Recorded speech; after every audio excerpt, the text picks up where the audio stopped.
In the right corner of your picture, do you see 3 dots? If you hover up in the right corner where you see yourself. No, I lost all of you. It says mute on the bottom left. Yeah, no, I'm not seeing it. My iPad's fairly new to me, and that's probably what the problem is. Oh, yeah.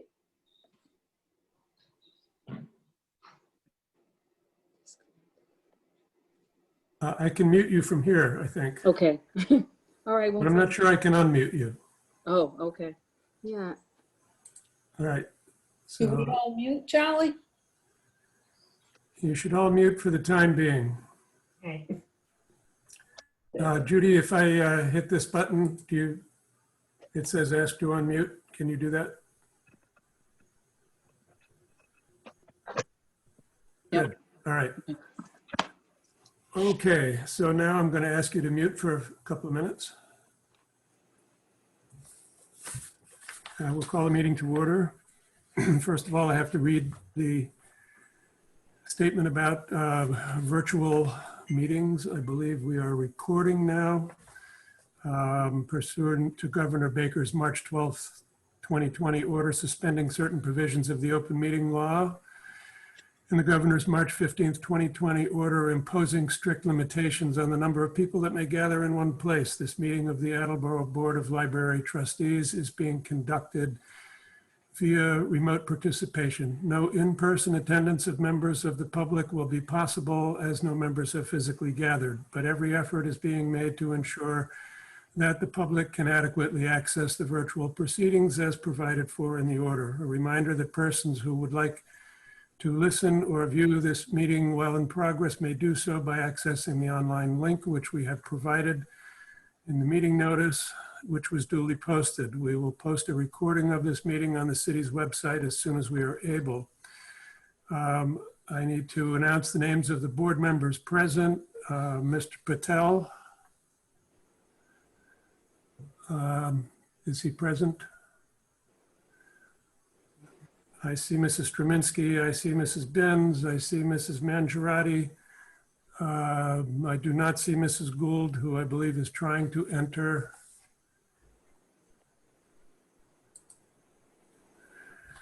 I see Mr. Reed and Mrs. Svensson and Mrs. Lusk. All votes are supposed to be taken by roll call, and that I have not done so far, so I will try to be diligent in remembering to do that this time around. Right now, we want to look at the minutes for the June 10th, 2020 meeting. So take 2 minutes to look those over and note any changes or edits that need to be made. Charlie, it's Chris. I'm just wondering if maybe the person who's trying to get in is Mahesh. Maybe he couldn't, maybe he's trying to get in with his phone because he was in before and then we lost him. That could be. I'll try again.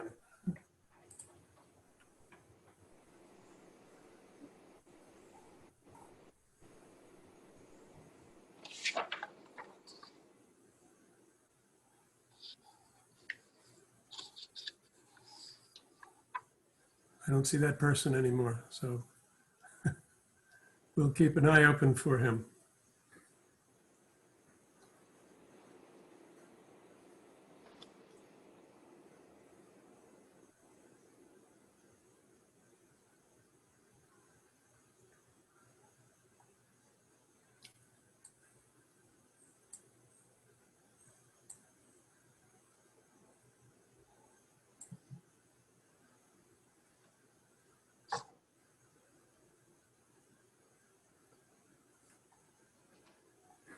Has everyone had a chance to review the minutes? Are there any corrections or additions, deletions? If so, raise your hand so I can see you.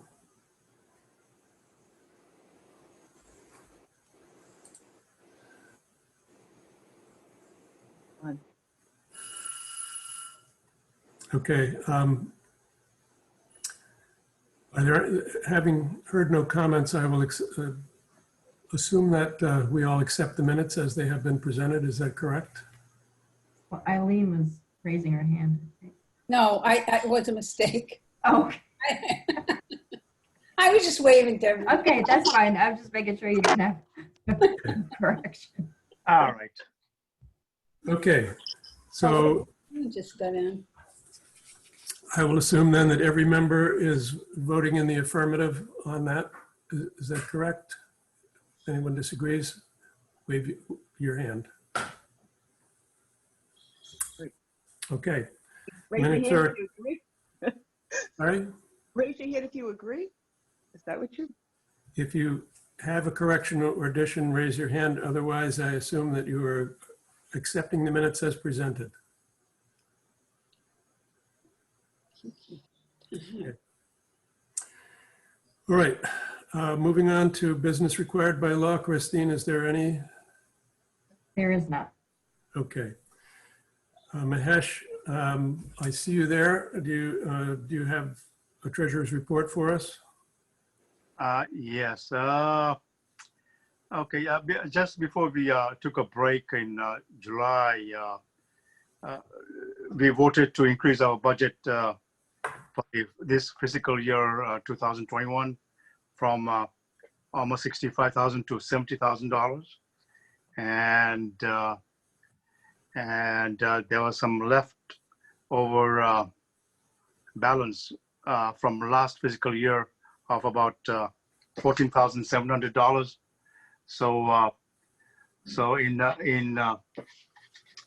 in July, our warrant and July and August, I think, yeah, we used quite a lot of that money up. So if you look at the warrant number one, we spent money regarding Mango Language, which is a big one, and Record Booking Inc. So in the warrant one, total material and service cost was $8,493.49.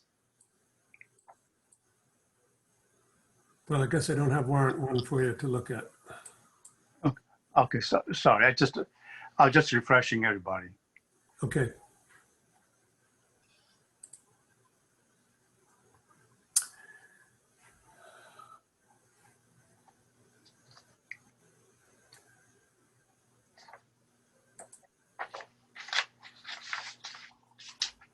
No, sorry.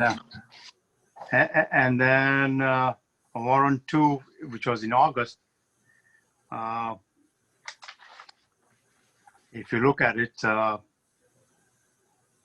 total material and service cost we wrote checks out for was $5,797.65.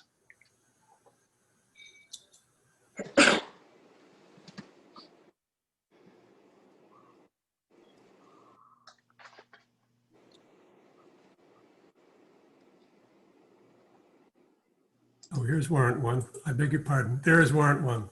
Everybody see that? Yeah, All right, one. Yep. I think so. Okay. The total amount of $8,493.49. Right. Any questions on that?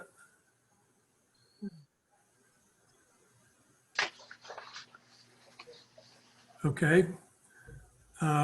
We will vote in a second, but first, let us look at a couple of other things relating to the warrants. There is a correction going back in time to warrant number 9, which we approved on March 10th, or the March meeting. I'm going to bring that, I guess I have brought that up. Line 10 was omitted from that warrant. So it has been corrected to reflect the expenditure of $500 that was made for the grandfather clock repair, which we had voted separately. So I presume there will be no questions on that. It was just an omission, and we need to change the warrant to reflect that one item. Warrant 11, there were some changes made.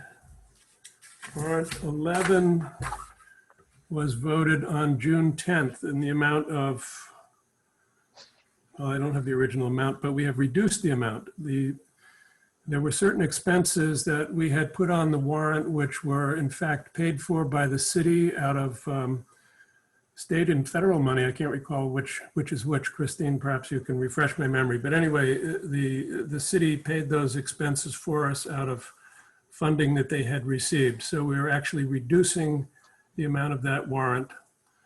There was also one item which was in fact an expense of the Friends of the Library and should not have been on the warrant. So we have reduced the warrant, that's the net result, to a smaller amount. And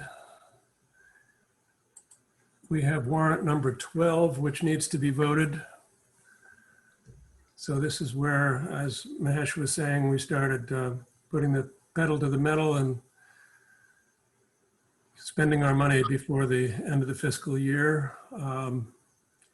These were all for materials, I believe, with a few odds and ends for services. So I wish I could shrink that on, maybe I can.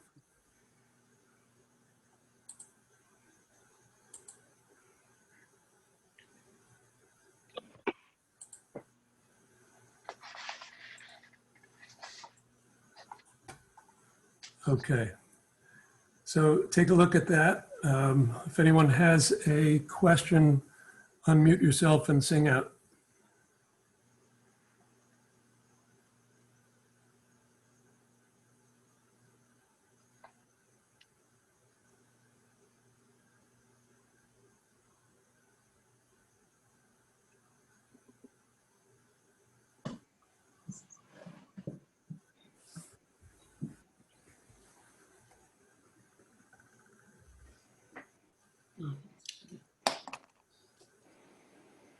Anything jump off the page? Yeah. Okay, That's good. we will move on to the next warrant, number 13.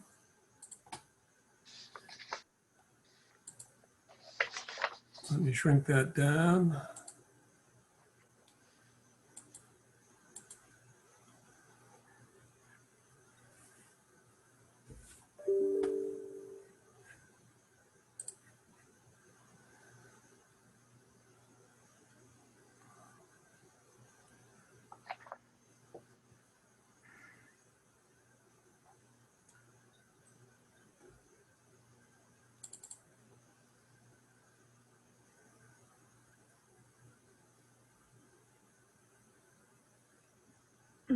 Any questions here?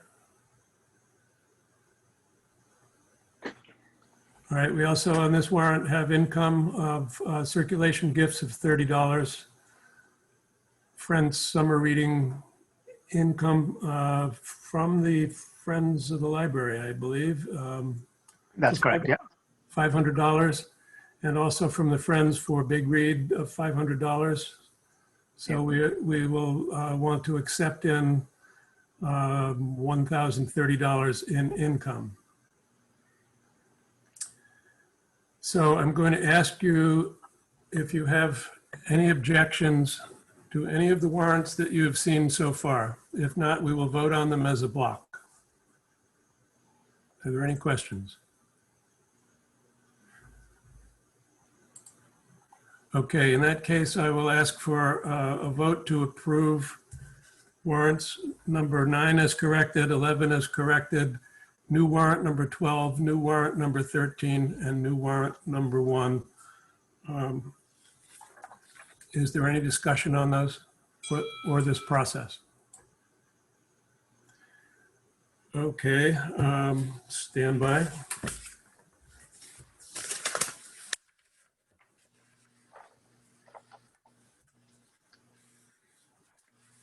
I ask for your vote. Mr. Patel, Yeah. Mrs. Straminsky, Yes. Yep. Mrs. Benz, Yes. Mrs. Mangiarotti, Yes, Mrs. Gould. I cannot hear you. Mr. Reed, Yes. Mrs. Svensson, Yes. Mrs. Lusk. Yes. Okay. All right, the warrants are approved. Is there anything else that you want to report, Mash? Okay, Warrant 2, is this for this next fiscal year, month, or this month? we- So I already wrote checks out for that. And maybe we can look at it do you have that Warrant 2? I do not have that one yet, so maybe we will hold that one off until the next meeting. How's that? Okay, that'll be fine, yeah. Okay, anything exceptional on that we need to know about? No, not really. No, all set. Okay, We just let them know that we have received a check for from the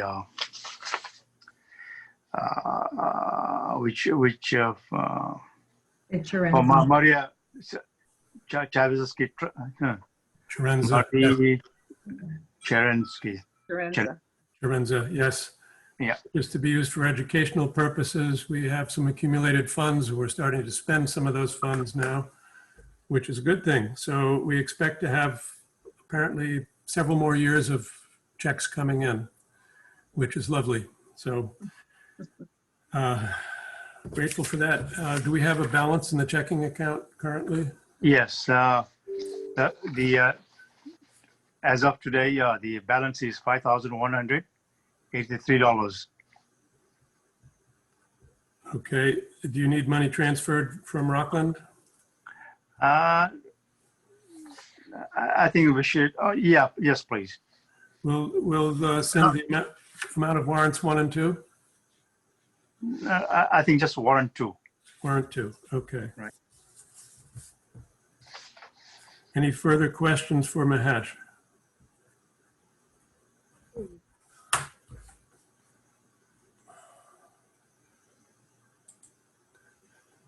Chris, did you just send the current warrant 2? I just sent everything that Carol sent me this afternoon, yes. Okay. See if I can bring it up. Okay. Oops, that's not what I want. No. Yeah, okay. You might not have it.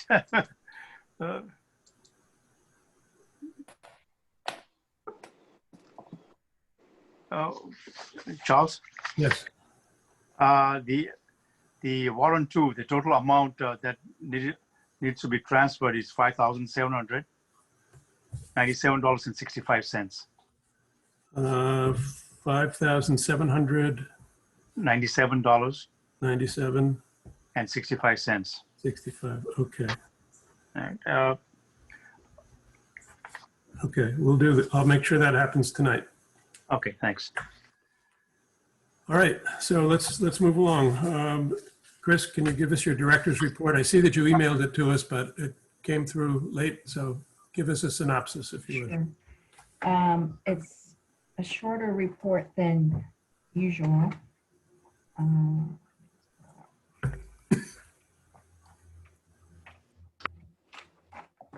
So in the actual physical report that you received, I provided a link to the article that's in today's Sun Chronicle that talks about the building envelope project. And if you read the article right now, the bids that came in have the project about $1.8 million potentially under budget. So the mayor and the rest of the city are happy about that, and things seem to be proceeding in the right direction. They're still finalizing the review of the contractors just to make sure that the everything is correct as far as the bids are concerned. The temporary chiller will be removed next week. Hopefully, as mentioned, this is the last year that we need a temporary chiller. Charlie, Keith Kawadi, Carrie Sylvia, and I met with Dan Holleran from Harbor Networks to learn more about a couple of proposals that his company put together for us to upgrade the internet infrastructure and to recable the connections for the library. It was a very interesting meeting. I don't know if Charlie wants to speak to it at all, but basically we're looking at about, I think the number was about $38,000 total potential cost to get all that work done. So the consultant also recommends that if we're going to move forward with this project, at the same time, we should be upgrading our Comcast network. So we're looking into getting better pricing for that. Right now, our speed is 150 over 20, and he recommends that we go up to 600 over 35 or even higher if we can, because the new equipment will be able to handle those higher speeds. And we are trying to build for the future, not the past at this point. We have to investigate a few other things before we can proceed further. As mentioned, right before COVID, we were working on trying to get quotes through the E-rates program, which would provide some pretty significant potential discounts. So there is now someone at the Massachusetts Board of Library Commissioners, Paul Kissman, who is sort of the state's expert on E-rates. So I'm just going to share the quotes with him and get his perspective on how much potentially we could save if we put off the project for a few months, since we don't have a lot of people in the building right now anyway, to see if the savings would be significant enough to warrant delaying the project or not, and also to find out the legalities of then working with a contractor who's already helping us with a proposal. So once we have that information, the technology committee will be meeting again to further discuss it. And also, since it's a capital improvement project and it does involve the city's MIS, we have to bring the city in before we proceed with any of it. On the bright side, we do have a sufficient amount of funding put aside between the grants that we've received and capital improvements monies that we've put aside in our state aid. So we wouldn't need money from the city to proceed. You just basically need to go through the proper city channels in order to proceed with the project if we decide to do so. Grants, as you know, the Big Read is launching tomorrow night. If you don't want to come out and join us in the rain, just let me know and I can put aside a copy for you on the whole shelf so you don't have to come out and get wet. Or if you do want to come out, we do have a petting zoo, so be prepared to pet some cute small animals in the rain. We have a whole bunch of programs coming up, and I did, in the email that I sent this afternoon, attach an e-copy of the calendar that was published in the Sun Chronicle, and we'll be also providing printed copies of those calendars. Staff news, Elise is coming back from maternity leave next week, and we're very anxious to have her back. We certainly could use her help in the building. As mentioned in my report that I sent back in August, Melissa Letelier was promoted to the full-time senior tech library position, and unfortunately, after a lot of hemming and hawing, they kind of strung us along for a few weeks. We were told by the city that they're not going to allow us to fill her 22-hour position. So that was kind of a hit for us to take with the staff, because we're pretty tight as it is. But they have agreed to unfreeze a 16-hour position that I guess was frozen the last time there were staff cuts a few years back. So for the third time now, we're filing the vacancy requisition form, and hopefully they will get that position posted, which will be helpful as a frontline position working the front desk, which is where we really need some help right now. Programs and outreach. Next week, Amy has the last of the 3 Plan Neighbors and Dialogue programs. That's been getting very good attendance and just very good street cred. People are very excited about that program throughout, not just Attleboro, but surrounding communities. In fact, AACS is going to be doing a special television interview with Amy and with Rachel Santos from Attleboro High School to talk more about the program later this week. Curbside, we started our soft reopening the evening of Thursday, August 27th. So since that time, most folks have opted now to come in the building and pick up their holes. And I would say of the people coming into the building, about 80% of those are just coming in to pick up holes at this point, and are happy to do so. We do still have a few folks that prefer the curbside. They don't feel ready to come in, and we are now offering it on demand only. I'm still collecting because our meeting's so early in the month and with the Labor Day weekend. I didn't get all my statistics yet from staff. So I don't have the final numbers on curbside, but I will get those for you and provide it. I know as of last month, we were up over 6,000 items delivered. So I'm sure we hit a higher number than that. And so far, our soft reopening has been going very smoothly. We're averaging about 20 to 25 patrons per hour, and that's really without announcing it, other than to those folks who call us. And we let them know, although now we've started with our outdoor sign. We've updated the sign on the front windows. We're updating our Facebook posting, our website, our Google listing with our hours.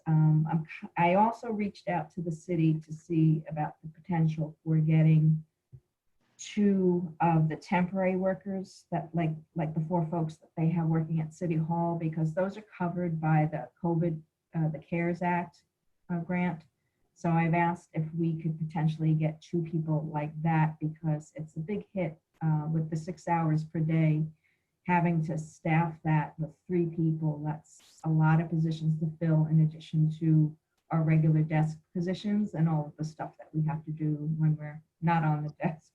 So it's a lot to juggle. We're not able to add the evening hours back with having to have that many people scheduled at a specific position right now. And overall, public's very happy to be in the building. We haven't had too many issues. People are wearing the masks, a few reminders about how to wear a mask, to cover both nose and mouth and preferably chin.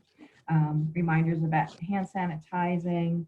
And no one's really given us any pushback on the 30 minutes in the building. I think most people just happy to be back in the building. So, I mean, overall, it's going well. Although, like I said, we haven't really made a big push to invite people in because we don't want to have a big lineup outside the door yet. And we are hoping potentially to get maybe some extra staff to help with the process.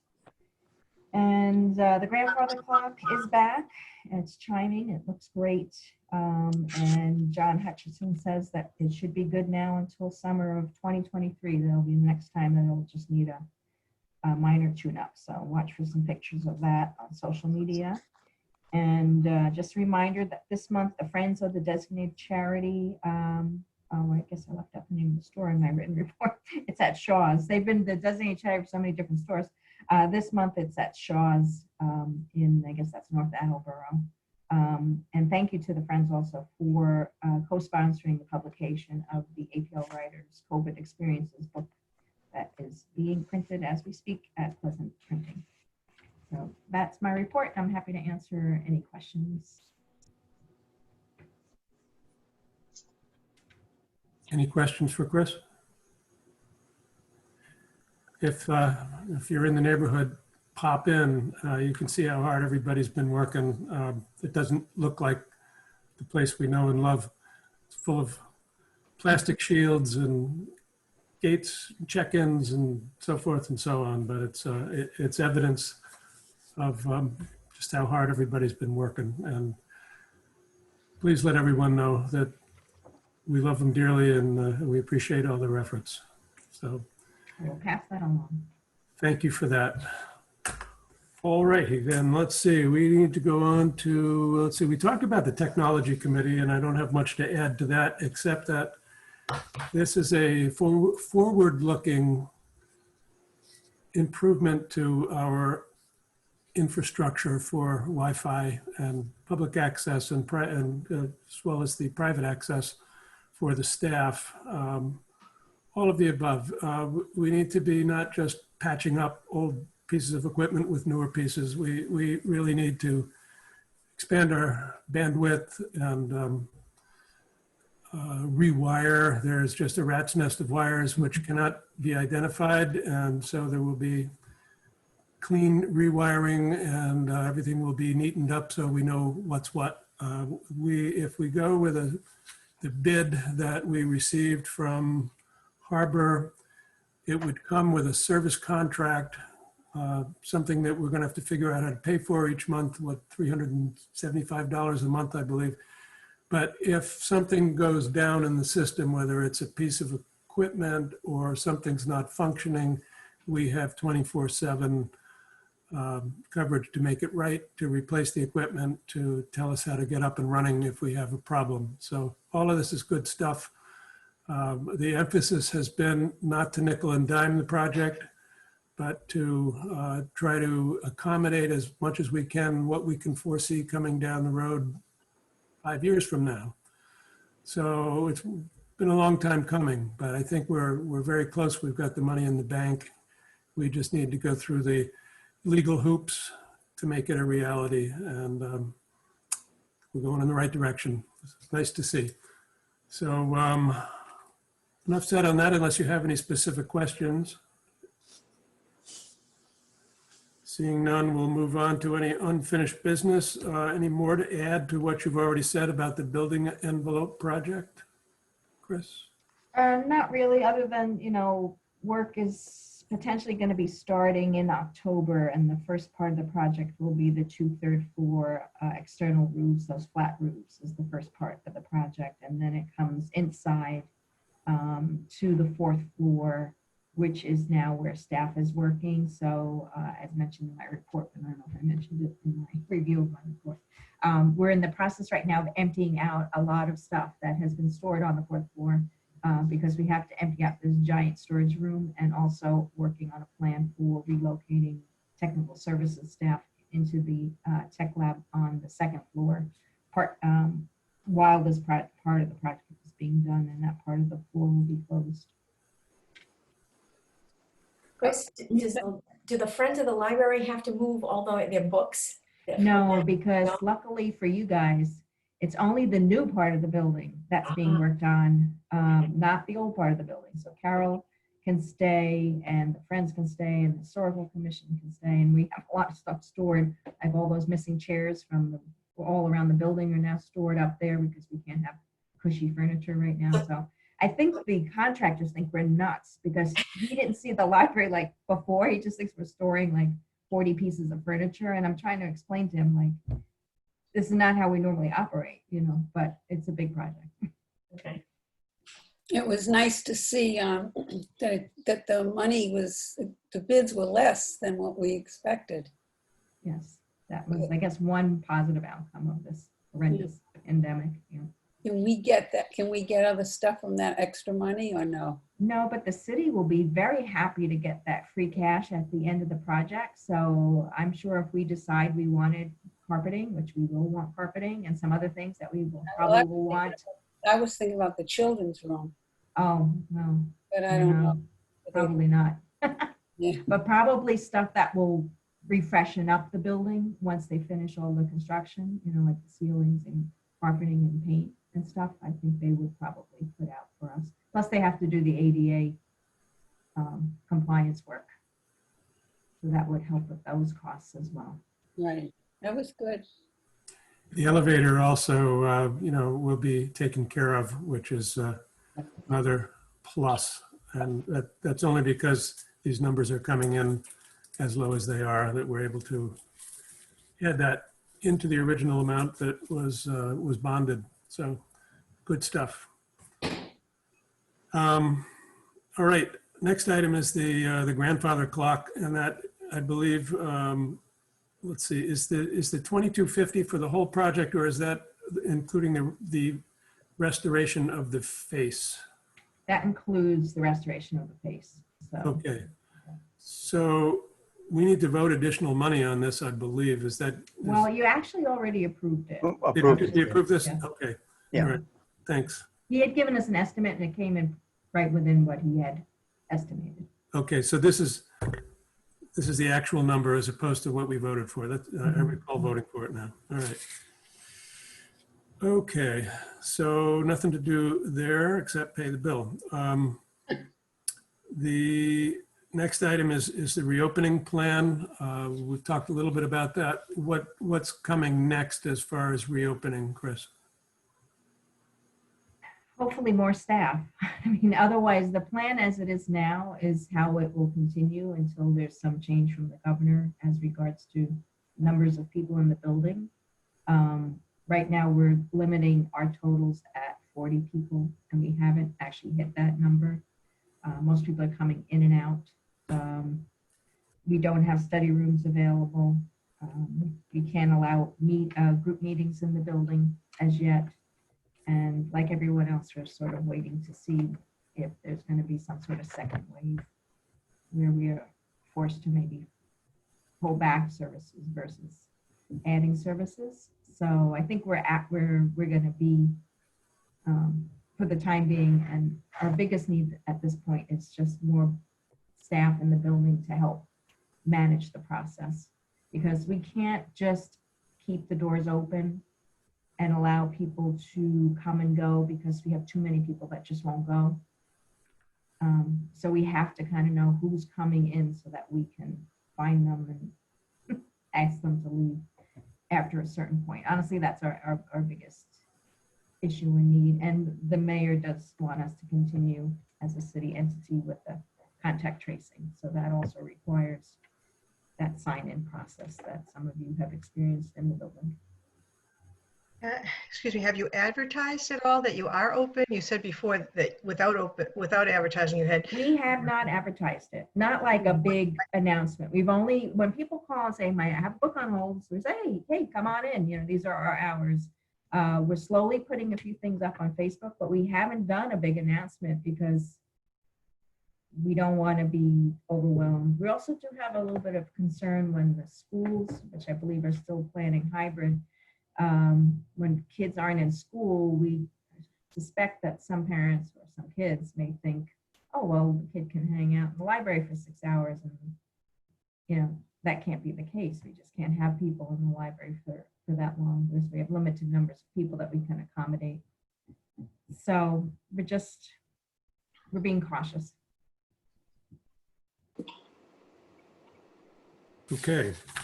Any more questions on that topic? We'll move on to new business. Let's skip to item B first, which is a request for Sun Chronicle digitization, say that 3 times fast, project. It needs some seed money of $2,500. Did that report from Kerry get circulated to everyone, Chris, or did you just share that? Yes, no, I sent it to everyone. Hopefully you've had a chance to look that over.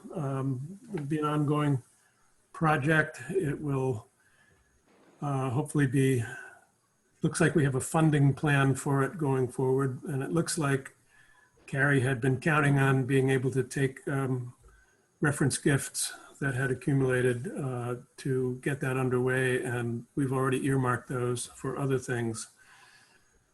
So I believe that we will have fat in our budget this year. In other words, we should have plenty of money that we can vote this out of the trust funds unless someone has a better idea.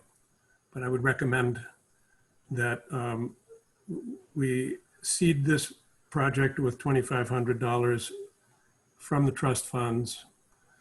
And I can discuss with Carol and Mahesh after the fact where we think we can find the funds for that. But there should be plenty of money. We might even be able to stretch the idea of the Sharenza Trust to expend some of that money on this project just to get it going. So any thoughts on that? Any ideas? Any comments at all?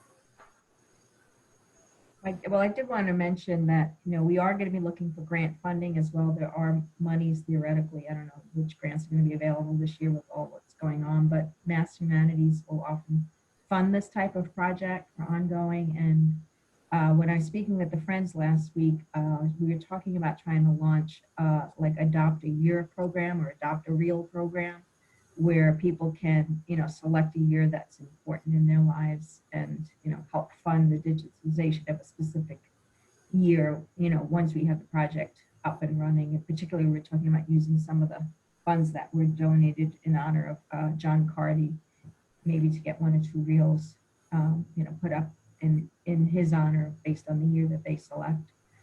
So we're hoping that might be something, a project we can do with the Friends ongoing to help bring in some additional funding for the project, because there's many, many, many years of the Sun Chronicle, but Reference Smartly is starting with the years that are most requested. We get requests literally from around the world, believe it or not, for articles and things, either genealogy or people that knew something happened in Attleboro, the jewelry industry.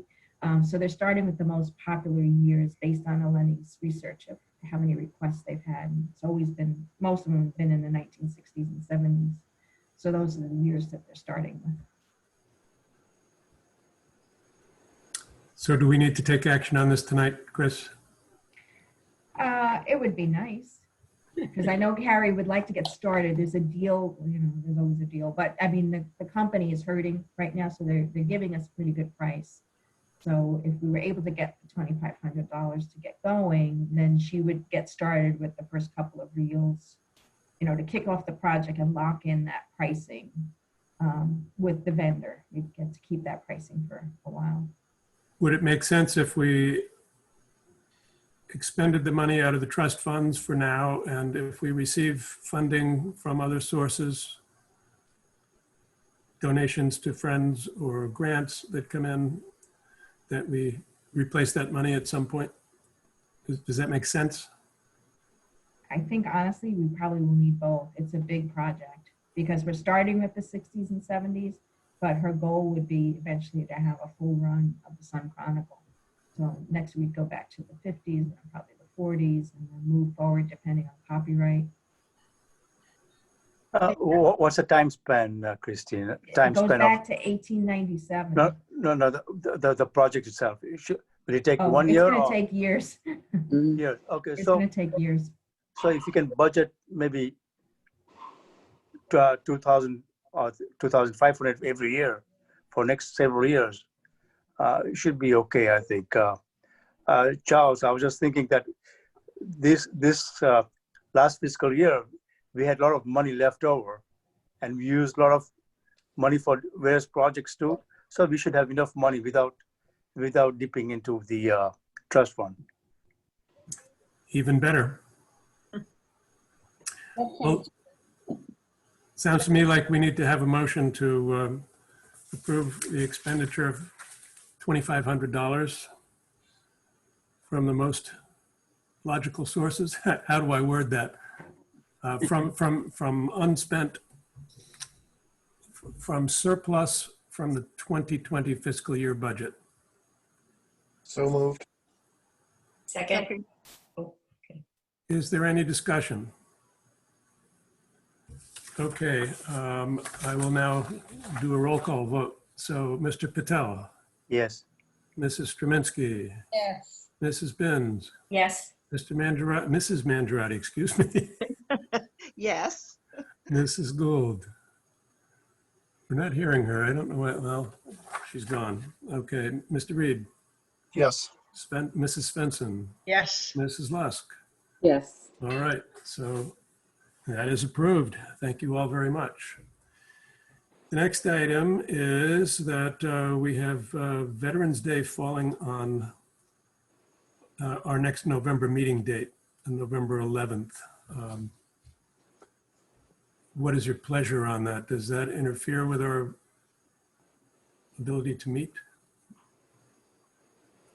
Doesn't with me. I don't know anybody else, but It's fine with me. I just wanted to bring it to your attention in case there Yeah. was a reason that someone didn't want to meet on Veterans Day. Okay, well then let's leave it on the calendar as November 11th at the usual time. The next meeting in October, we will have Rockland Trust here to give us a portfolio review. So if you have any questions in advance for them, think them up and let me know and I'll pass them along. Other than that, is there any more business to come before this meeting tonight? Very good. All right. Well, thank you all for being here. I will entertain a motion to adjourn and we will look forward to seeing you next time around, if not sooner. So moved. Second.